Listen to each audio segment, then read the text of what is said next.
Welcome back to another weekly vlog. I'm so excited to finally be sitting down with you guys. If you've been following along, you know that we haven't had AC for a while, but we finally got it fixed. We have AC now, but because we didn't have AC, it was really hard for me to sit down and talk to you guys and do this video. I've been wanting to make this video for a while now, but because of everything going on, I didn't have it in me, and it was unbearable to even just like sit down and do anything. So as you can tell, we are not at home. We are in a different studio right now. I am making a video about this on my other social media platforms, so make sure to go follow me there so you're able to see where I'm at and what I'm doing.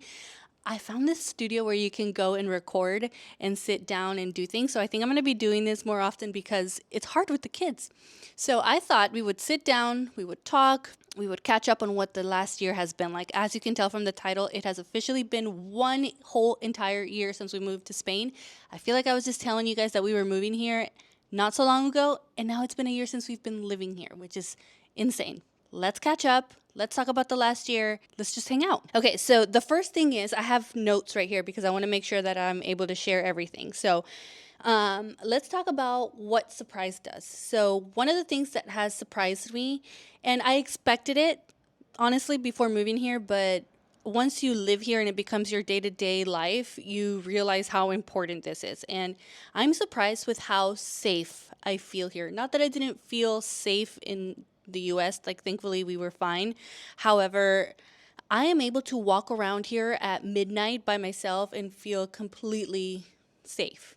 Obviously, you stay away from certain places and you know what to do and what not to do, but it's very safe to walk around, and it's very refreshing to be able to walk around that late by yourself.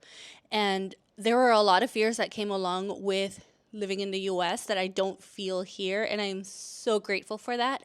And that alone has made a huge difference in my life with my anxiety, and it's very refreshing. I also didn't expect to miss little things here and there like Trader Joe's and Target as much as I do. I mean, here you have El Corte Inglés, and El Corte Inglés is like, I want to say like Nordstrom and Whole Foods. It's a mix of both. And it's not like it's like the Target of Spain, let's say, and I personally like it, so I have one nearby, which is fine. But I do miss Target. I do miss my walks going from aisle to aisle, and I miss drive-throughs. I mean, I don't even really need drive-throughs because we don't have a car, but I know that in the day that we end up having a car, I will probably end up missing drive-throughs. I do miss Trader Joe's. I do miss Trader Joe's so much. Every time my mom comes or a friend comes, I have them bring me my seasonings from Trader Joe's because those were very important to me. I miss my routine. Honestly, the one thing I do miss from living in the US is my routine, and I didn't think I was going to miss it as much as I do. I had my routine down. If you've been following me for years now, you know I had my routine of waking up at 4 o'clock in the morning, going to the gym at 5, and then getting my day started by like 7 a.m. with the kids. Here, that's not a thing. It's not a thing to wake up at 4 o'clock in the morning and then go to the gym at 5. Gyms don't even open until like 6, 7 a.m. here anyway.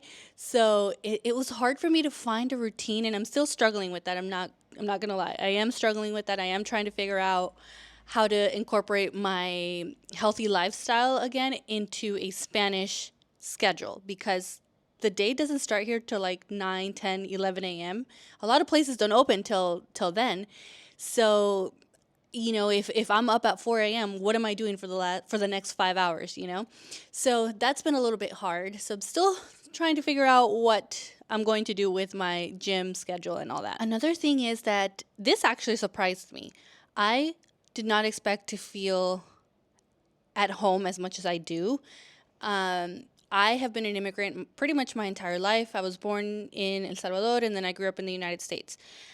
So from the age of 7, I was an immigrant. I was always the outsider. I was always the foreign kid, no matter what, even though I learned to speak English really fast and I adapted to the culture very fast. I was always not from there, if that makes sense. So here, even though it's not my native country, I feel at home here. I feel like this is where we're going to be for a while, which is really nice to have that feeling. All right, let's talk about what we have grown to love while being here. So, and I say grown to love because I struggled with it in the beginning, and it was the slow pace of life. So I mentioned earlier that I grew up in California, and the pace of life in LA, Orange County, It's very fast paced. It's go go go. It's hustle culture. It's who's working the most hours, and it's just go go go go go. Then we moved to Texas, and everything was so slow. So that was a huge culture shock. Same with Florida. But then you move to Spain, and it is so much slower than I would have ever imagined. The people aren't in a hurry here. They are just enjoying life. They're not stressing out over getting from point A to point B. They're just, it's like they take a stroll. And me being a flight attendant, I'm so used to going fast and go, go, go. So it's been a little bit of of an adjustment to get used to how slow everything is here. And also, if you need anything done as far as getting an appointment for something, first of all, you need an appointment for everything. Anything you're going to do here, you need an appointment for. And good luck getting it soon. And then also, the process for everything is just so slow. And that has been very hard to get used to, because over there in the United States, everything is so convenient. Everything is so, here you go. You get everything fast. You get everything, in a what we would consider a appropriate time. I've come to appreciate the slow life, to be honest with you, and it's gotten to the point where I don't know what I would do if I was to move back to LA and have that fast-paced lifestyle again. I've learned to enjoy it. I've learned to appreciate it. I've learned to really, really embrace it. And I like the fact that even though the quiet rhythm isn't always easy, it's always intentional, which is really nice. Okay, so now let's talk about what we are still struggling with. So I've told you guys what we've adjusted to. Now let's talk about what is still somewhat of an adjustment for us. So when you move to a new country, obviously you have to adapt to a new culture. There's a new culture, there's a new everything. However, you don't really realize how much you're learning to relive. You're relearning how to live in a different country. You're learning a new culture. You're learning new portions. You're learning new foods, new languages, new paces of life, and you don't realize how much little things really make a difference in your life. For example, in the United States, I would go to the grocery store and I would just get in my Expedition, go to Costco, fill it up, go home, unload, and there, I was home.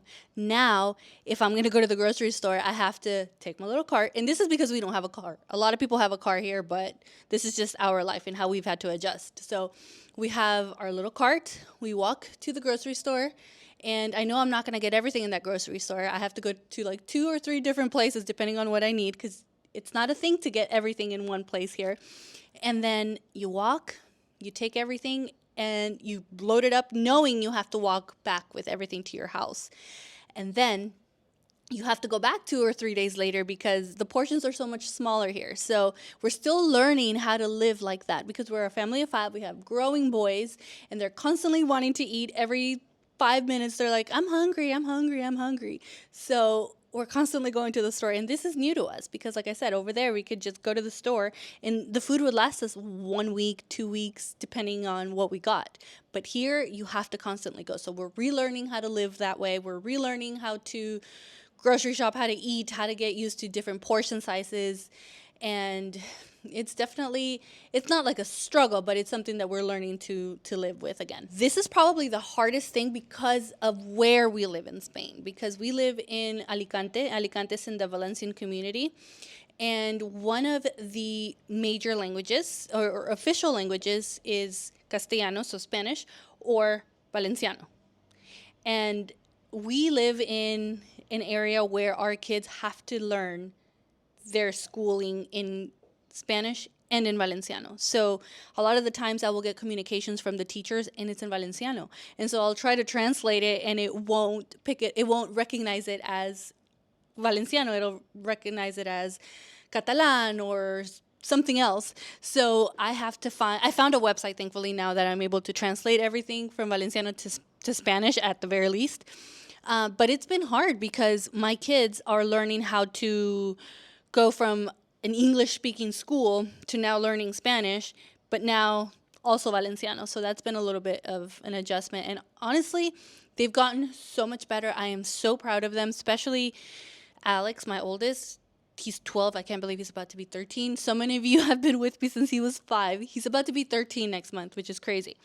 But he is going to 8th grade now, and he's struggled with Valenciano, and in the beginning, obviously, and he did so much better towards the end. Like, I'm so proud of him. I'm so proud of the kids with how well they have adjusted to Spain and how well they have adapted to everything. So I'm really, really proud of them. If you guys want to see a video, you guys know I don't really make content with my kids. I don't make them part of my content as much, but you guys want to hear, and I can find a way on how to make this happen, how the kids have adjusted. Like, if you want to hear it from Alex or something, let me know and I'll definitely do that. Maybe we can even do something with George. That would be fun too.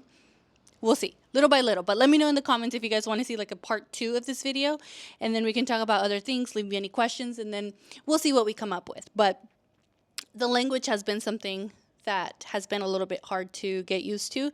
And then also because even though we speak Spanish, the Spanish that I speak is different from the Spanish here. Here, the way words are articulated, the way things are called, what's like a really bad word for us is a normal word here, or vice versa. So it's still getting used to a lot of the language stuff here. All right, so I think that's pretty much it. It was a really quick little update that I wanted to give you guys on how we've been doing this whole entire year since living here in Spain. And I definitely want to add more to this little series and talk more about how everything has been. So again, let me know in the comments what you guys want to see, what you guys want to know. Thank you so much for following along during this entire journey. When I first told you guys until now, or whatever era of mine you have been in, thank you so much for being here. I really, truly appreciate it. Like, you have no idea. Thank you for still allowing me to have this space to be able to talk to you guys and still keep this going. I have so many plans of different videos that I want to make. I have an entire notebook of ideas. Now I just have to execute them and make them happen. So I promise myself I'm going to be very consistent. I have a lot of fun things happening. I do have to go back to the US soon because I have my recurrent training that I have to do. Even though I'm on leave, I still have to do it. So stay tuned for that as well. So I'm going to end this video here. Thank you guys so much for watching. Don't forget to subscribe if it's your first time here, and I'll see you guys in my next video. Bye.